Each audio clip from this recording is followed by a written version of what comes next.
Welcome. Thank you for being here. Oh, Michelle, we love you already. We love the conversations we've been having off camera right now. You are a mum. You have had a massive journey. You've got 3 babies. Your first baby was a stillbirth. And so that was the start of your mothering journey, was having, I guess, that loss to kick you off. And then you've had children from then, and then you've also experienced a miscarriage after the biggest loss that you probably could have experienced as a human, losing, I mean, we've interviewed Nikki and she's lost her girl also, and that's the biggest grief that you can feel as a parent. And there's a lot of dynamics when there's stillbirth involved, which you'll speak about, of how you process that. So do you want to tell us a bit about your story and your journey through motherhood? Yes, I'd love to. Thanks for having me. So excited. So I'm Michelle, like you said. I'm a little bit about me. So I'm born in South Africa, migrated to New Zealand in 2002. I am a pharmacist by profession, so studied at the University of Otago. Cool. Married to an incredible man, Ray. So lovely guy. Yes, lovely guy. We just celebrated our 9th wedding anniversary. Wow. Amazing, yeah. And for the last 6 years, I guess, motherhood journey, the biggest journey, most amazing journey of my life. I consider, so I'm mum of 4, which you mentioned. Yeah. So in 2015, we had our first baby, who we lost. Elijah Samuel, he would be 5 and a bit. The year after, in 2016, we had Zachary Ethan, my rainbow baby, second boy. Wow. And 2017, I had another little boy, Riley Joshua, just a Energizer Bunny little boy. Wow. And then we had the miscarriage last year, June. And now we have a little girl, Michaela Elise, born during lockdown. Beautiful. And so I'm a mum of 4. Yeah. So I parent 1 baby in my heart, in my thoughts, in my dreams, which is our firstborn that we lost. And the 3 little ones that keep me super busy. Yeah. So yeah. It's amazing. It's such a beautiful acknowledgement of how you parent. Yeah, totally. Yeah, because it is exactly that. I am parenting 2 journeys. Yes. So I'm present in the everyday for the 3 kids that need me, the 3 kids that I'm there for, but I'm also parenting in my heart the other one that I've lost, every day going through things with them, which I'll talk about a little bit more later. But yeah, that's basically my parallel parenting journey that I go through. Amazing. Wow. That is amazing. And so with your stillbirth, how many weeks were you, and what was that process in terms of, were you 40 weeks? Yes. Yeah.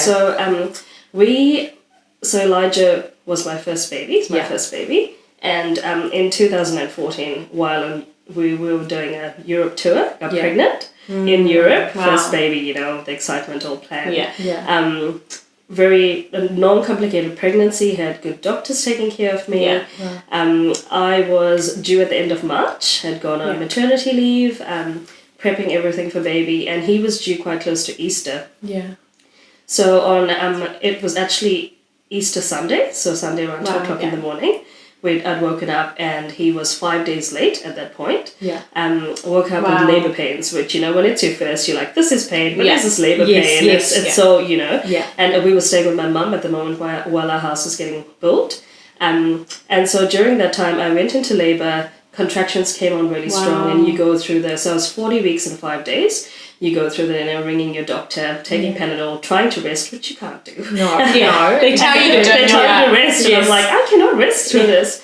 And around 6 o'clock, 5 o'clock in the morning, we head off to the hospital because just like, I need to go to the hospital. I don't know what's going on. Yeah. I'm timing this. And we get to the hospital and they set me up. They said, it looks like you're in labour. You need to go straight to labour suite. So they booked me a room. Obstetricians come in. And everyone's getting me settled, and obviously I'm going through my contractions at that point came on really strong to every 4 minutes. So I went from nothing to every 4 minutes, and so trying to work through that pain and what's going on. And so they come, and I remember the midwife came in, and she was a young girl named Ella, and she walked in and she said, "Well, what a beautiful day to have a baby." And I said, I looked at her and I said, "Are you Christian?" And she was like, "Yes, I'm Christian." I'm like, "I am too." And when I went into labor that morning, it was so much of joy because I'm like, I love Easter. It's one of the biggest, the most memorable holidays or something of the year. Yeah. And when I got the first contraction, I woke my husband. I said, Easter Sunday, wow. And so she came in and she said, "This is an amazing day to have a baby, and so let's get you settled." And she did the Doppler and left the room, and then her midwife, her charge midwife, had come in and she said, "I'm just going to have a look for the baby." And I hadn't known anything was going on at the time because I'm trying to work through my contractions. And she kind of looked a little bit and left the room again, not telling me anything.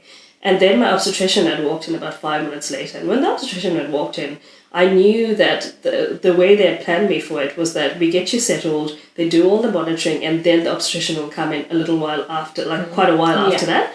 So when she walked in, I immediately thought, what's going on? And she said, "Look, we're having a bit of difficulty finding the heartbeat with the two that's come in before. I'm just going to have a listen." And I still...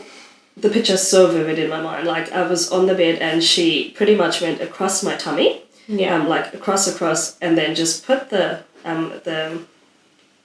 it back on the stand and pulled the sheet over me and said, "Michelle, your baby's dead."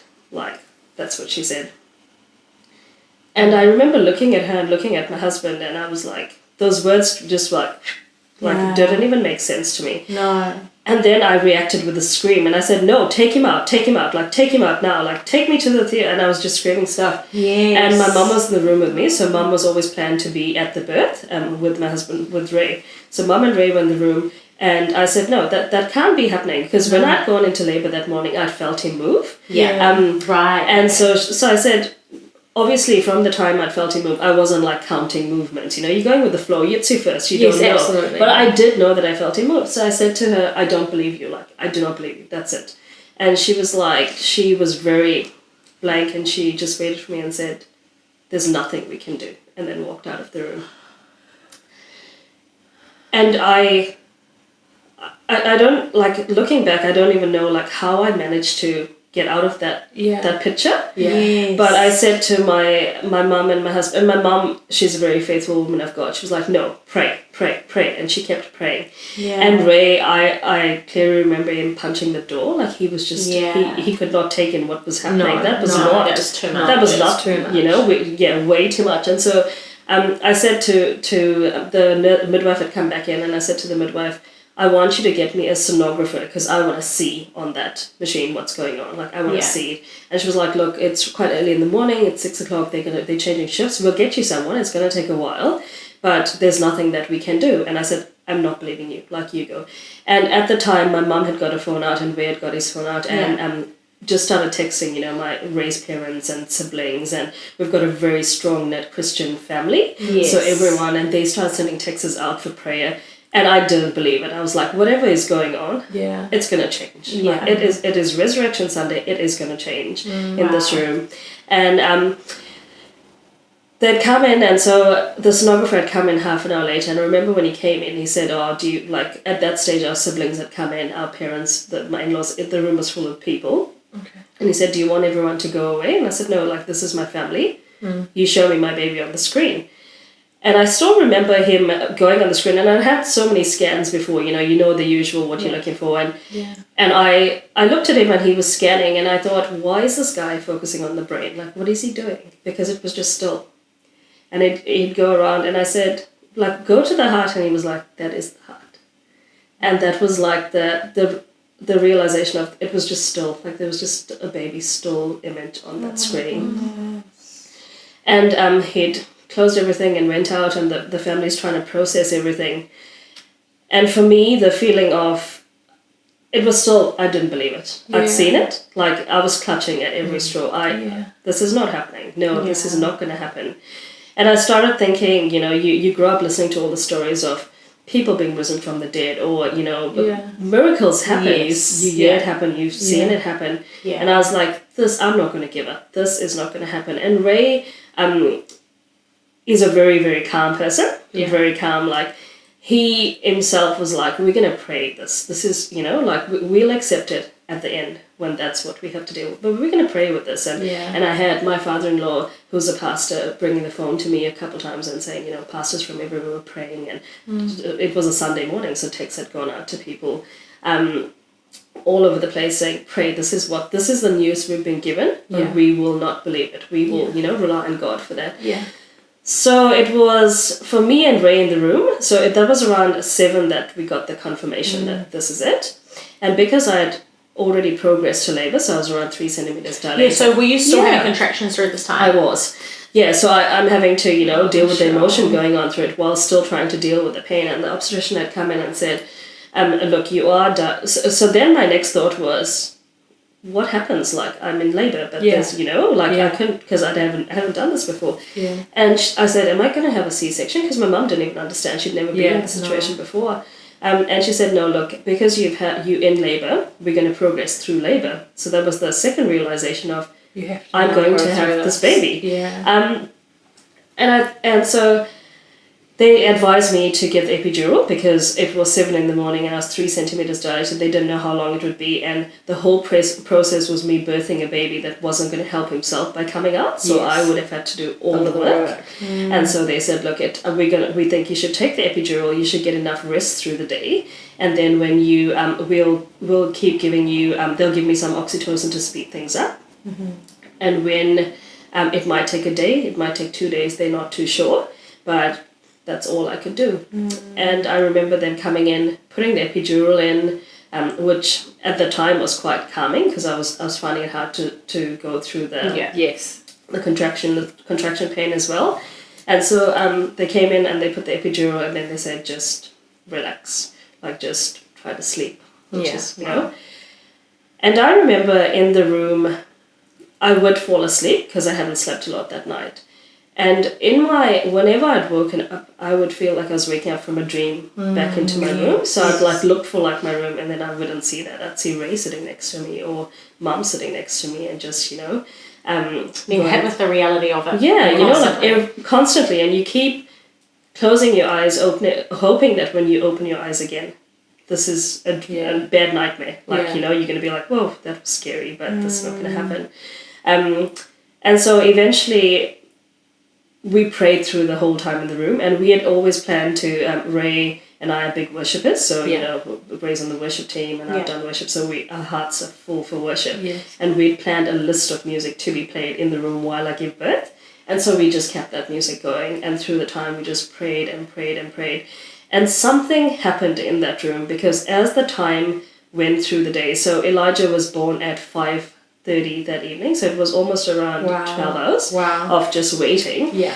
But every time I'd woken up, the realization had hit me that, this is probably going to happen. This, it's like my hope was diminishing. Yeah. But my strength was picking up. Yeah. Wow. So I could tell something crazy was going on with me that I can't explain, but it's only God. Yeah. That I was actually physically becoming prepared to birth this baby. Wow. And I also had an excitement which I cannot explain. So, when I tell people this, they can't really fathom how could you be excited about giving birth. But I was, because I was going to meet the baby that was in my tummy for that long. Wow. Which was just amazing. So he was born at 5:30, which is quicker than they thought. Wow. I had an hour of active pushing, which at the time to me felt like forever. But for a stillbirth baby was amazing. Wow. I had no tears. And he just came down. So it was a supernatural birth that had happened in that room that day. Wow. And then you, when you birthed Elijah, do you get to hold him? Yes. How did that feel? Yeah, so when I birthed him, I remember him coming out, and Mum was in the room and Ray was in the room, and we had the midwife would come in, the young midwife, and my obstetrician, and we all just cried. And he was actually born to the song I Exalt Thee, which is a song I played a lot while I was pregnant, and it just happened to start playing at the time. I remember the song playing, and he was birthed, and I remember looking down, and they did everything that they would for a normal birth, which at the time I didn't know because it was my first baby. Yes. So he'd come out, he wasn't crying. Mum was just bawling her eyes out, which I later found out because she knew that he wasn't crying because he wasn't breathing. But for me, I had no idea, you know. Yeah. So he came out, and then they put him onto me as in skin to skin. I got to hold him, and I remember looking at him and thinking, this boy is so beautiful. Like, look at him. I was like, Ray, that's your nose. That's my toes. Like, you know. Yeah. And I was just celebrating this life that I was holding. Wow. And Ray got to hold him, and then Mum did. There was a lot of tears. There was a lot of sadness. But for me, I was sitting above everyone else with joy, which is so hard to explain. But you know that it was God that put that. You know, He turned that moment of where I was the worst, probably the worst, looking back, the worst moment I've ever had to go through my life. Yeah. Still putting joy in it for having me to enjoy the birth of, you know, Elijah. And the staff at the hospital just were totally amazing. They treated him like, you know, like a baby he was handled with care. Yeah. I had his clothes set out that he was going to use. They dressed him up. Wow. At that point, I started to move into the realization hit us that this is it. Yeah. It's not, you know, he's gone. And I struggled a bit with because I was crying and trying to dress him up, and it was so good that Mum was there. So Mum was, you know, an extension of me that was able to. She dressed him up and then got to cuddle him. The family got to come in the room and got to hold him. They brought the little bassinet that they usually sleep in. It had his name on it. It was just beautifully done. Like, you know, it wasn't like you've just had a baby. You know. And so the first 2 hours of being in the labor suite with them was as if I was with the baby that, you know, like that was alive. Yeah. So I got to dress him up, got to cuddle him. I wanted to keep him. And the other thing they did was they moved me into a family room in Auckland Hospital has got this nice family room. They moved me into this family room, and I wanted to keep him for the night.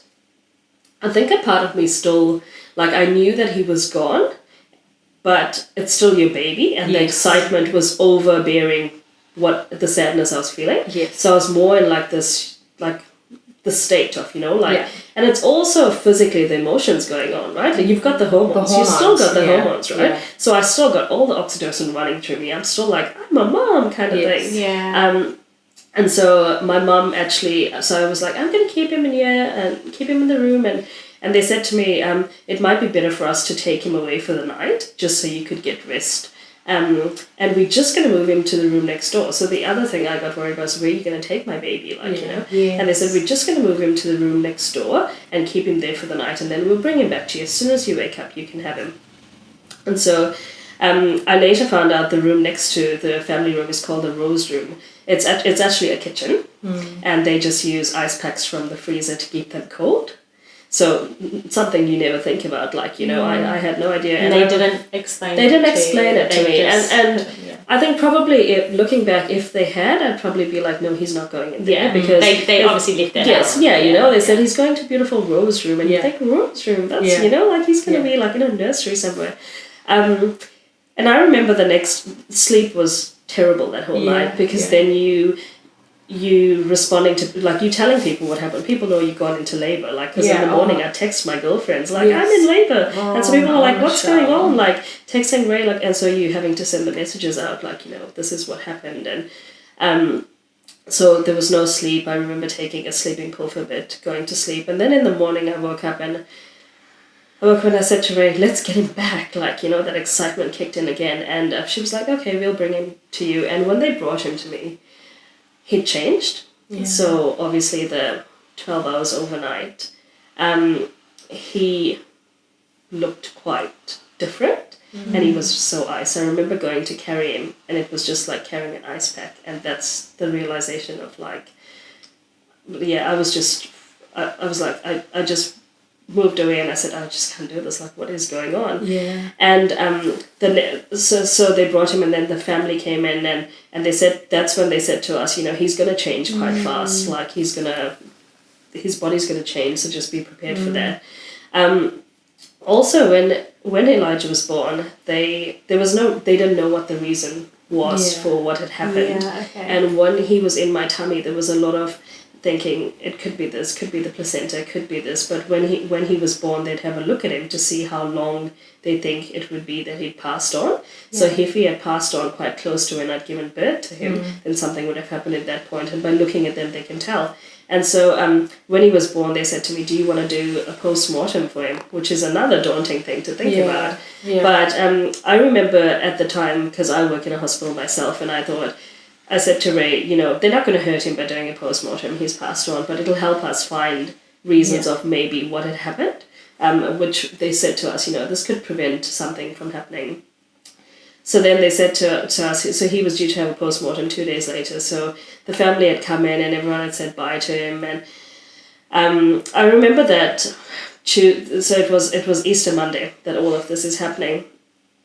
And the social worker had come in. So the next day it's prepping me, I'm fine, I'm ready for discharge. What's happening with baby? And throughout the time of all of this happening, you're going through moments of this is real, this is not, this is real, this is not, like we're in this is happening, this is not. And you don't forward think too much, so you're thinking like a minute from now, 2 minutes from now, and you're not thinking what happens, like where am I? And I remember the social worker coming in and she said to me, so have you're ready for discharge, you good, have you thought about what you're going to do with the baby? And I said, what do you mean? Like what do you mean? And she was like, well, are you going to have a burial or a cremation? And that was a knife that whoa. It was almost a pop of the bubble that you were in. It was like, It was just, I remember looking at her and not saying anything. Yeah. And she said, look, we need to decide because it is your baby. What are you going to do? And no mum, no parent ever plans that for a child. Let alone someone who's going to the hospital to take your baby home. Like, I'd plan, take my baby home, do this parenting thing, get advice from friends. The bassinet was in the car. None of this, like, a funeral for a baby, like... And so I remember saying to her, like, are there options? Like, you... And she was a very... straightforward, I guess. Not the best person for the job, I would say, looking back. All right, come on, hospital. So that was a little... So she said, it comes down to cost. Like, do you want to have a funeral for him? Because that's obviously more costly. Do you want to have a...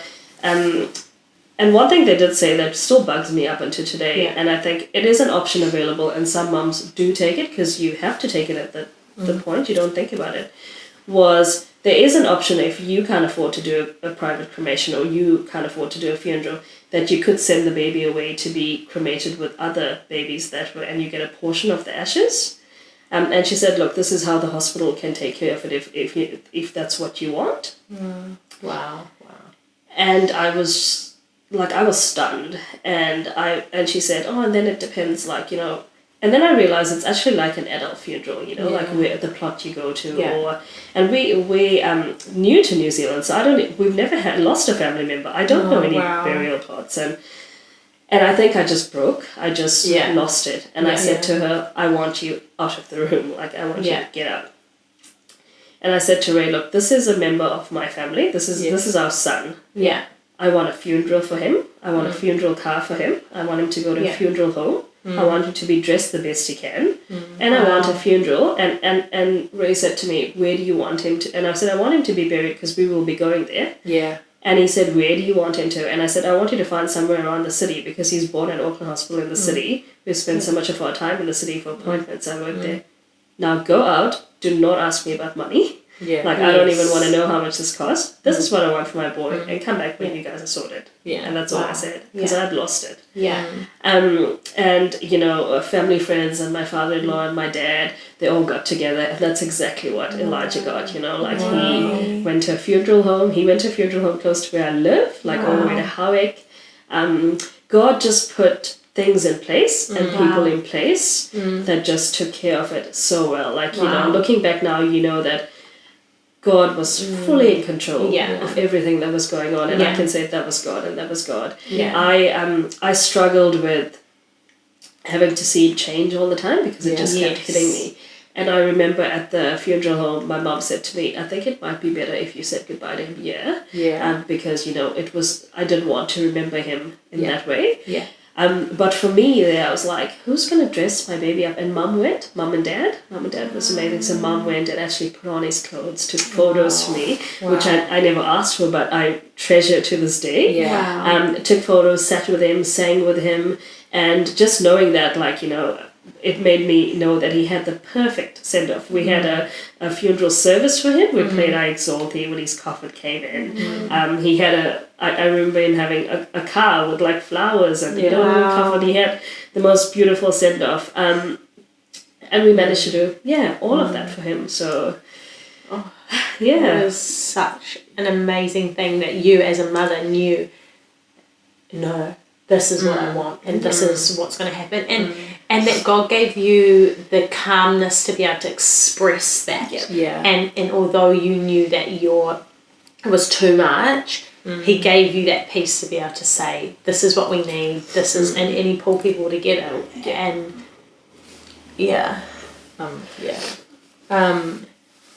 that is, I think unless you know, we've had a family friend who's gone through something similar recently, and I think, you know, you try and put yourself in your position, but I think unless you have journeyed that, you have no idea that pain. You know, and I guess like for you, you're in that moment, and it's always, as you say, you're in that bubble of kind of trying. It's the first, obviously, time it's ever happened, so you're processing things you've never processed before. Never. And you've got the days go by, and the weeks go by, and the months go by. What was it like in those months after? Obviously, as you say, you've got to tell people about it. You've got to, you know, let people know what's happened. What were your thoughts? And so I break it down into, for me, it was I can look back at the days, then the weeks, and then the months, because it changed. Obviously, the first few days, it was, the best way to describe it was I felt like, you know, you watch these movies where someone's body is being taken up, like their soul's been taken up, and they look down and they see what's happening, and that's exactly how I felt. Like I was watching this drama unfold from above with nothing that I could do. And it was kind of going through the motions of then planning the funeral and telling people was really hard, because you'd send this text. I remember emailing and texting people with, we are delighted to announce, you know, that we've had Elijah Samuel, but sadly, and that's how the message went around. And I can imagine people on the other side, you know, when you have a friend or a family member having a baby and you're just waiting, like, what's going on? And reading this. And so we had to let a lot of people know, and then people let people know.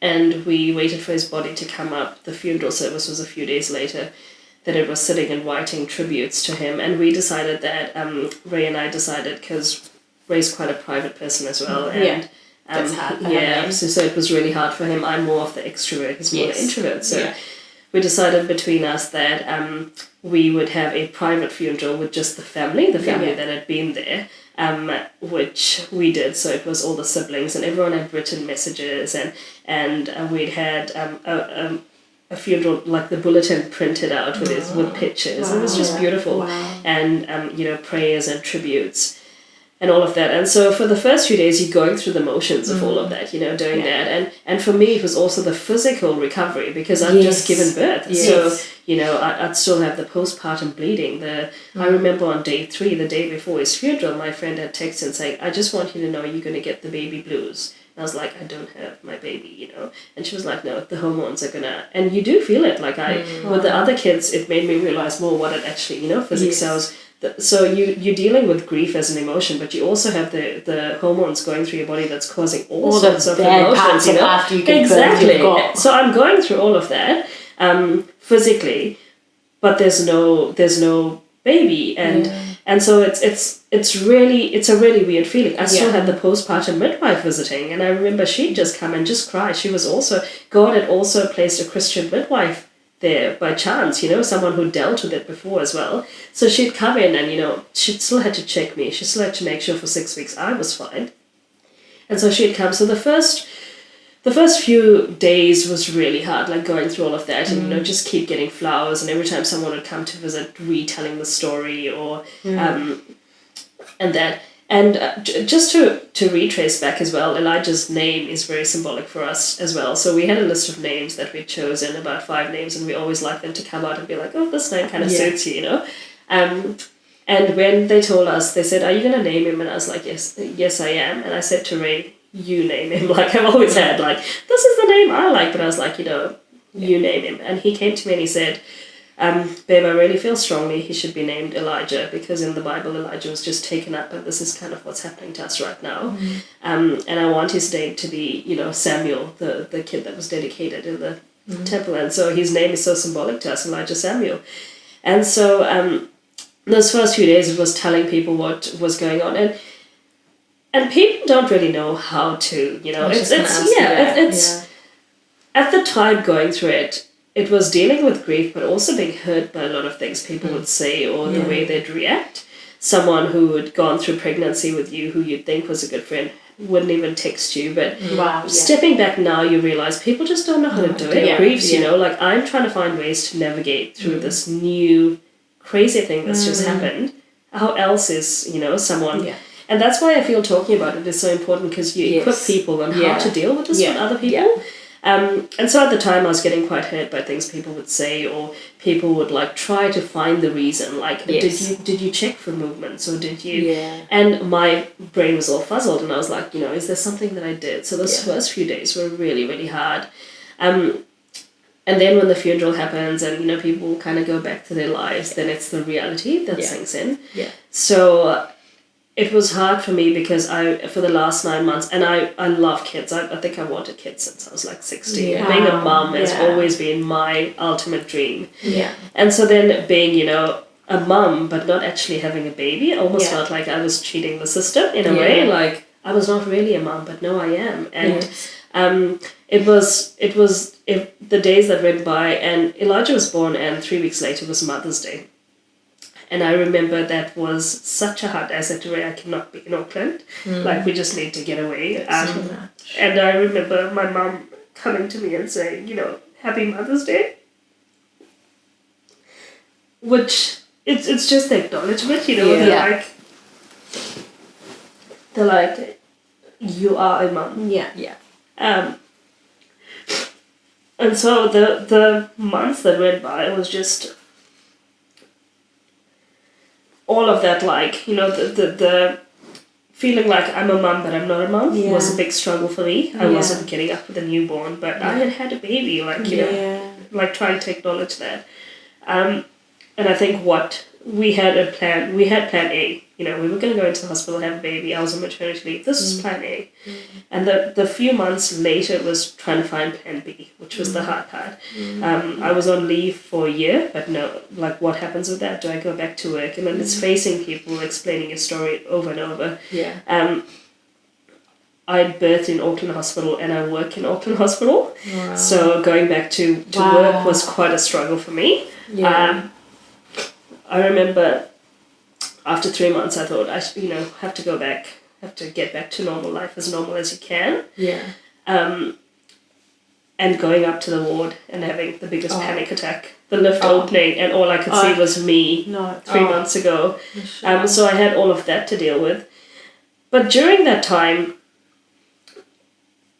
about 2 weeks after Elijah had passed, you know, I've grown up in a Christian home, so, you know, when you die, you go to heaven, and heaven's a certain thing. But you start to dig really deep when you know that your most precious is somewhere where you want to be. So I started to really, like, think about heaven and what's he doing, and started to search, and I just dug into the Word of God, like, you would never believe. Like, just read books, read about stillbirths, read about what happens with babies, and I think God was just strengthening my heart, strengthening me to go to. So even when I went to work, which before I got there, I thought it's going to be the most daunting. There's no way I could actually deal with this. God had already planned my heart, so I was actually entering with joy. Like, I've had a baby, and I'm sure people look at me and think, she's crazy, you know, but it's God that had done that. And so, so it was just, it's such a, like, you know, grief is, you go through you learn about the stages of grief. I learned it at uni, and you think, oh yeah, but it's actually, that's what you go through, like the denial and then the trying to take it all in. So the days and the weeks and the months were just like, how do we move to plan B with what do we do? What's in it for us? And there's a lot of blame. Yeah. So when I got the news, you blame yourself. Yeah. So what have I done wrong? What have I eaten? What have I not done? Yeah, just about to ask, did you blame your body? Definitely. Absolutely. Yeah.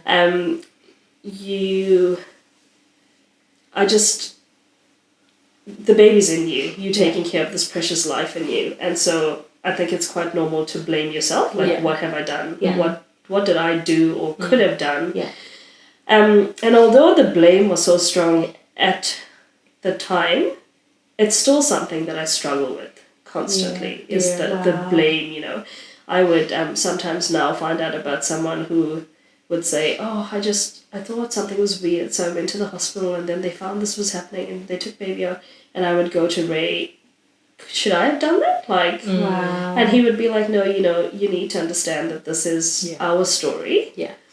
So, you know, months after, it's that whole process of, do we try for more kids? Yeah. Do we go down that path? You know, is this not for us? Is this it? You know, and I can imagine that would have been big thoughts for you guys, or it may have been an easy decision, like absolutely not, we're having more, this is... Yeah. So what was it like for you in that, I guess, courage to have more? And Yeah, for me, at the time, losing Elijah, I think it was only about 3 weeks when we had the conversation and I said, we're going to have more. Like, I was pretty sure. Wow. Because for the first reason, I want to be back on that road again of, you know, having a baby. I almost wanted to be made right, you know, like, and be given what I was told I'd be given, or what's mine. What you grew. You know, like, so it was like getting the prize. Yeah. So I was like, we're going to do this. But at the same time, having all the fears surrounded, like, you know, this could happen. And through the journey of the first few months of going through the loss, we did have a lot of blame ourselves, blame God. There was so much of anger towards God at the time.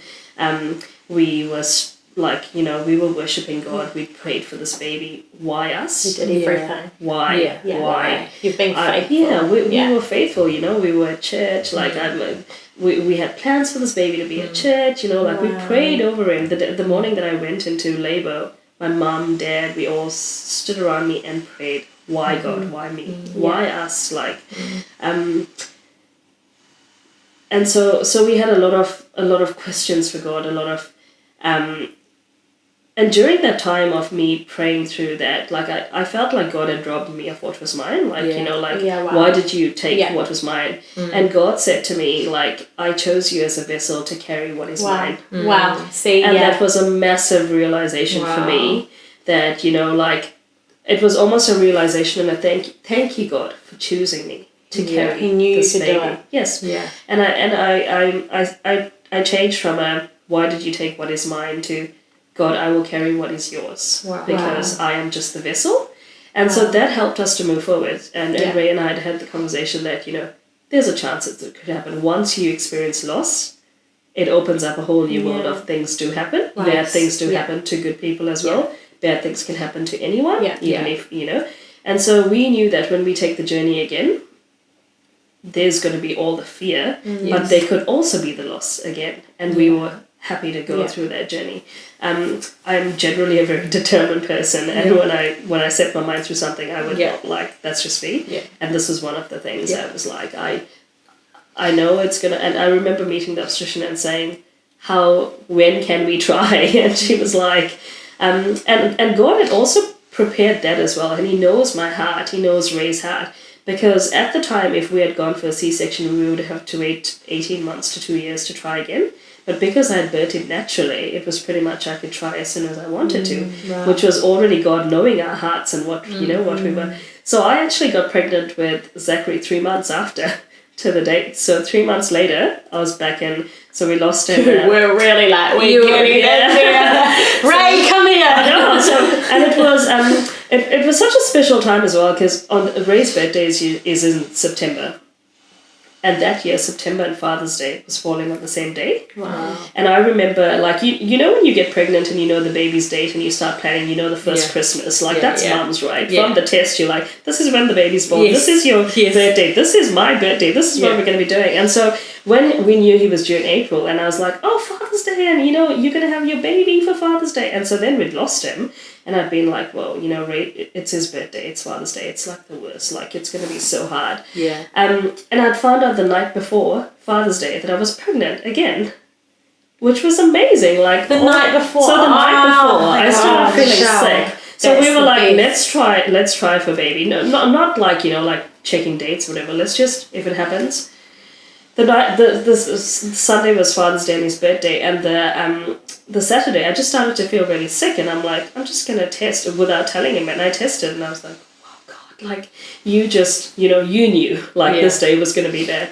And so on the morning of his birthday / Father's Day, I used the blanket that we'd used to wrap Elijah, and I said, oh, we're going to celebrate your first Father's Day anyway, like acknowledging your dad, so I'm just going to bring the teddy that we had for Elijah and Elijah's blanket, and I made him breakfast in bed, and then we're sitting there, and the sticker, and he was like, I don't get what's going on, and I was like, we're having another one. It was an amazing moment, amazing moment, and we also got to extend that further to the granddads who, you know, had lost, because Elijah's the first grandchild on both sides. Wow. So going to see them for lunch and for dinner and being like, you know, there's another baby coming. So turning that whole day into such joy. But we knew that it was going to be a hard journey. Like we knew that it was going to be a lot of prayer, a lot of support, a day by day thing. I think when you're first pregnant and you haven't experienced anything, your milestones are, you know, 12 weeks. I remember going for 12 weeks again, everything's fine, we're sweet. 20 weeks, we're on the road to, like, you know, you don't think anything can go wrong. Yeah. Whereas when you've had loss, every week is and we knew that, but we decided to go through that journey. Yeah. Wow. I had a question down here. What are some of the questions that you ask God after? But I think we've kind of touched on that. Another one that we have is, how did you stay faithful in the storm? But I guess what are some practical things that someone's journeying something? We have loss and we experience pain, and it isn't nice, and it feels sickening, and it is very real and confronting. And what's something that you practically do to stay faithful, whether it's you've got got a song like I'll Exalt You that brings you comfort, and you know, like, but what's something that you do that someone with faith or doesn't have faith can practically do? I guess, for me at the time when we're going through it, obviously you lose a lot of your faith. You go through, like, you know, you lose faith in everything around you. Like, I questioned everything from, like, my career, my marriage, my everything was just shaken. It wasn't just losing a baby. Pretty much turned my world upside down. And what I would usually do is pray or, you know, like, ask God. Couldn't do that because couldn't even talk to God. Didn't even, you know. So I had to look for other ways of helping me stay grounded in a way. I listen to music, so, like, I love music, and even putting on that was like, oh, I don't want to listen to this, but I'd play it in the background, so I would put it on, and somehow through the day it would minister to me. Also, I think it's really important for finding support networks, because you yourself, you cannot rely on yourself to be strong all the time, especially going through pain that's going to break you. But finding your support networks is so important. And not people that, you know, you have to go explain, but people that just know. So for me, having Ray there was just, you know, saying to him, I can't do it. And I don't have to say anything else, and he would just, like, pray over me or be there to support me. We had amazing Christian friends that went through the journey with us that would just listen. You know, I found lots of healing by talking about him, and lots of healing from people acknowledging him. So, you know, like people saying to me, oh, Elijah would have been a month.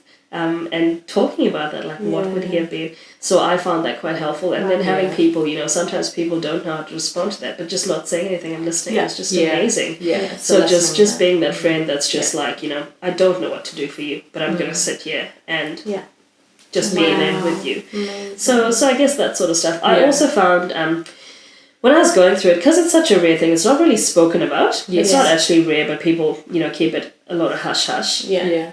I wanted to see what other women had done that had gone through that. So I started searching the internet for groups. I started looking for people that knew people that could get me in contact with people. And I remember I clearly remember a point, we just joined Life Church at the time as well, which was amazing. And someone said to me, I said a bit of our journey, and there was a girl singing on the worship team, and they were like, oh, she's gone through the same thing a few years ago, and she's got 4 kids. And all I heard was, she's got 4 kids. Like, you hold on to that. Like, wow, like she's lost, but she's got 4 kids. Like, she's done it. So it's just, doing what makes you know that you can come through it. So seeing other people that have gone through that, it helped me, to know that, you've walked that journey, but look at you. I could be that. So that was quite helpful for me. That's amazing. How do you honour and celebrate Elijah now in your family? So Elijah's a very special part of our family. It's really exciting watching the kids really acknowledge him now. So Zachary, who's our oldest, would always tell people, I have an older brother and his name is Elijah.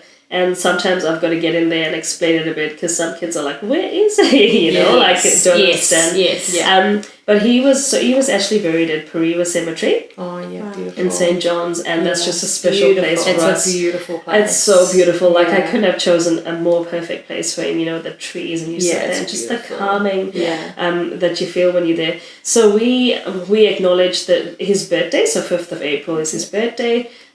We celebrate him. We get a cake. We put candles on it. We've done it initially on our own, and now the kids are getting involved in it. So we would celebrate. We lit off balloons.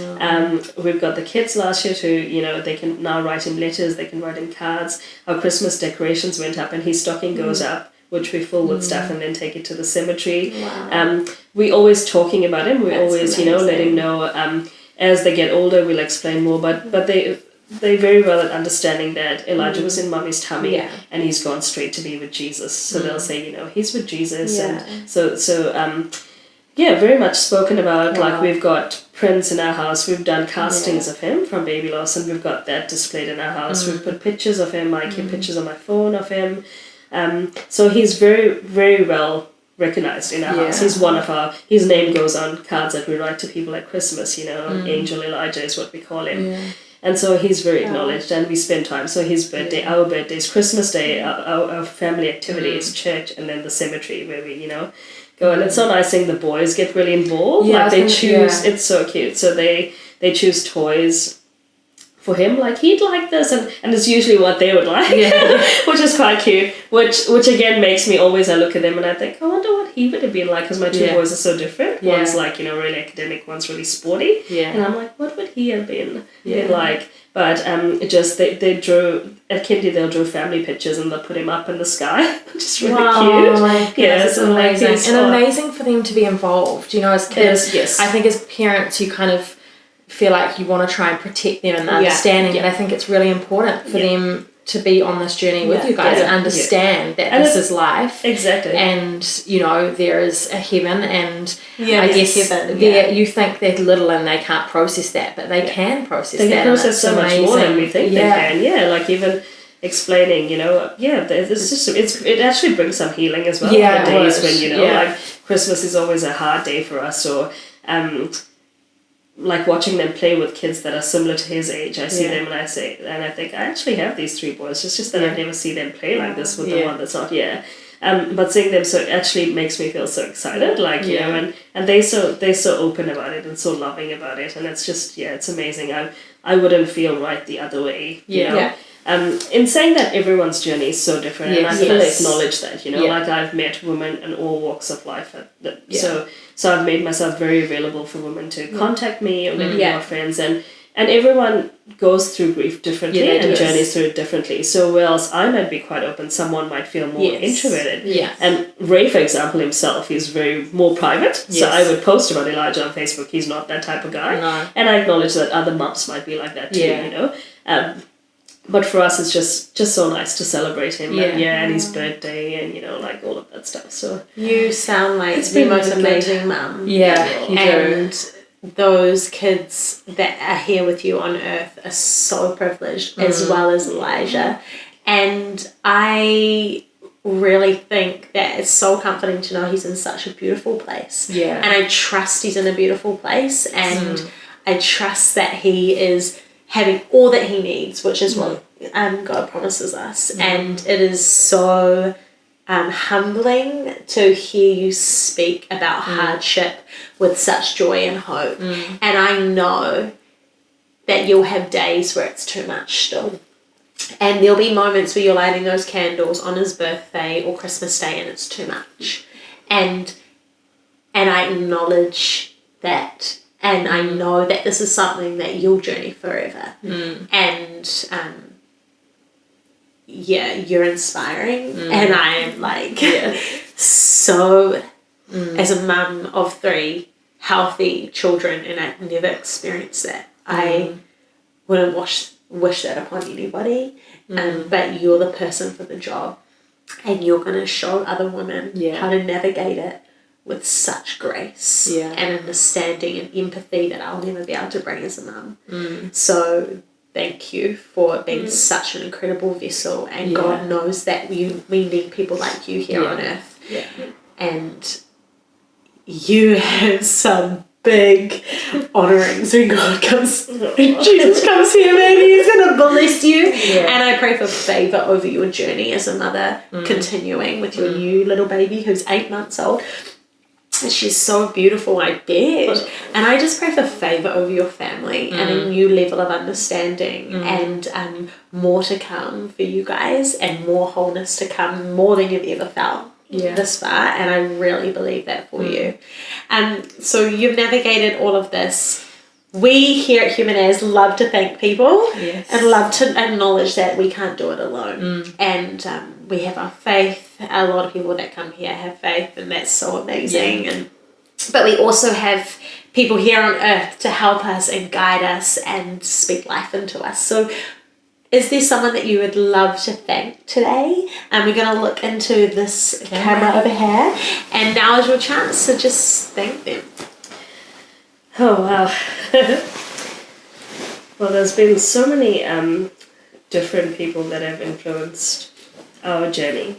And I think for me particularly, I'd like to take this opportunity to say a big thank you to my husband Ray for all that he's done in helping me to deal with this journey.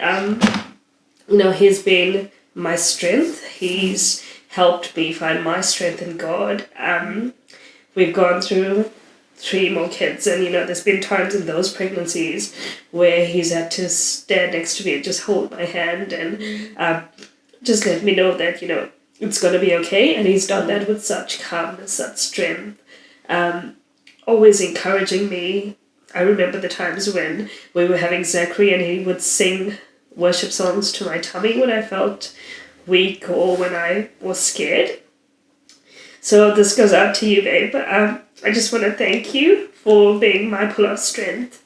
God really blessed me when he brought you into my life, and he knew that this journey would be made better by having you by my side and you to take me through. So I want to thank you for the 4 beautiful kids you've given me. And I just want to thank you for being, our strength in every aspect of the word, whether it's emotionally, financially. You've just been the pillar in our family, and you've just been my everything. So I just love you so much, and I couldn't imagine having anyone else by my side but you. I love you so much. I had time.